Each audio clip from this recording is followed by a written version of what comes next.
Hi everybody, we are in chapter 6 and I'm going to go over 6-1 on your own. I mean work together. I said on your own. You're going to do on your own later.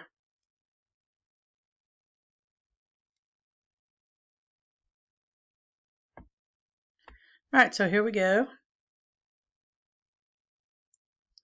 As you remember, we're doing a worksheet and we're starting out with naming it. We went over this Monday.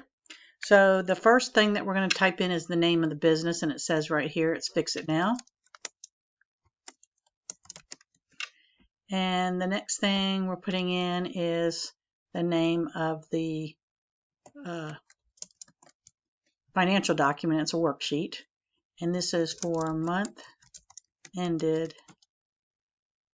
let's see, April 30th, 20 dash dash. Okay, this is where I got that from, April. And you'll always do it at the end of the month. April has 30 days. So we're done with that and we can grade it. All right, so now we're going to the next step.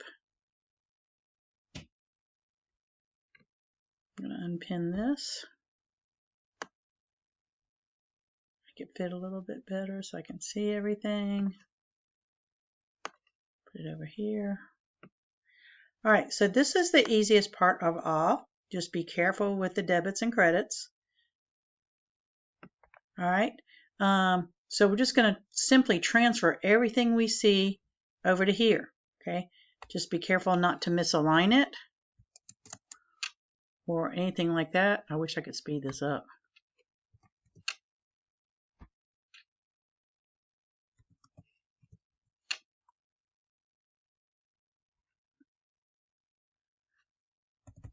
I think I'm going to just pause it while I enter everything in here. All right, so I paused it while I put all these numbers in here. Be very careful about typing your numbers in, because a second ago I was doing the totals, so I would have it before I got back on, and it kept not balancing. That's why it's really important that you total both columns. I know the tendency would be, well, I'll total this one and I know they're going to balance. No, they're not, because mine were about $3,000 off until I realized that I'd accidentally typed 2677 in here and they weren't balanced, so I would have gotten that one wrong. So you really do want to take a balance of both sides to make sure that they do balance. This is your way of finding out whether you're right or wrong without having to hit the check button and then finding it out later.